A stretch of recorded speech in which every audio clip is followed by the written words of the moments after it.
it's Leela.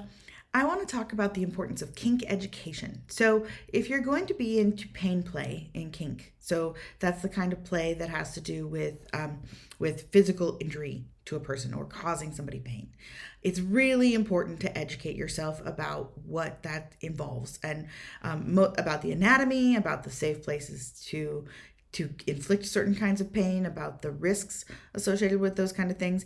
And especially if you're going to be subbing for that kind of like receiving the pain, important you know what your risk factors are, because ultimately kink is about play and fun and all of these beautiful chemicals you produce in your body when you're doing this kind of pain play are really about improving and enhancing your life. And there are risks. If you hit really hard in the wrong place, you can damage nerves and tendons and bones. Nerve damage is a real concern if you're doing any kind of clampy or bitey or pinchy kind of thing. And a lot of times, if you just go to a club, people make it look really normal and safe and easy. Especially like rope suspension, people make that look really, really safe, and it's constricting potentially to blood flow. So, you really do, if you're going to want to do this responsibly, sustainably, need to figure out how to do it safely. And there are so many resources. I won't go into all of them.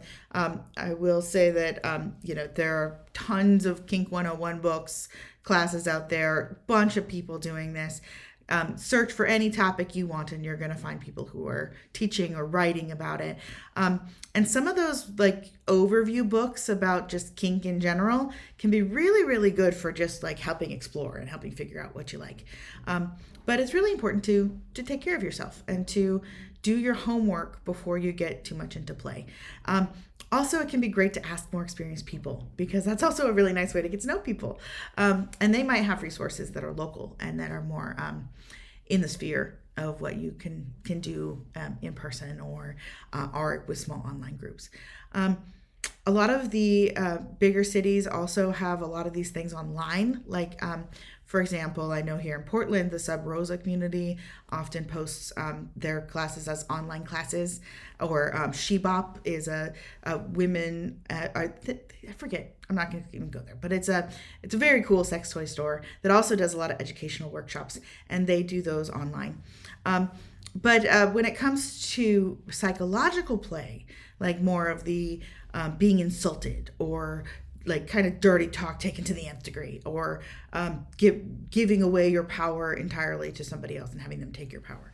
It's very important that you apply the same kind of safety rules to that one would apply to physical pain. So just because it's not because it's mental and psychological doesn't mean there can't also be injury or healing and growth. And a lot of times if you like really care for it, you can really help unlock a lot of things in that brain.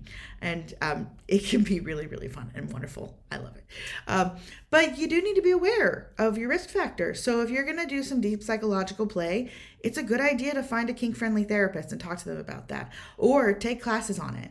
Try to understand what's going on in your brain and what the risk factors are, and make sure you've got clear communication around limits, around boundaries and limits, and what to do if you end up in a situation where you open a psychological box that you're not ready to open. And how you're going to care for yourself in that event, because the brain really is integrated with the body. They're all connected, but our mental health is just as important as our physical health. So anyway, that's just a little bit about why it's important to educate yourself about kink if you're going to start doing it.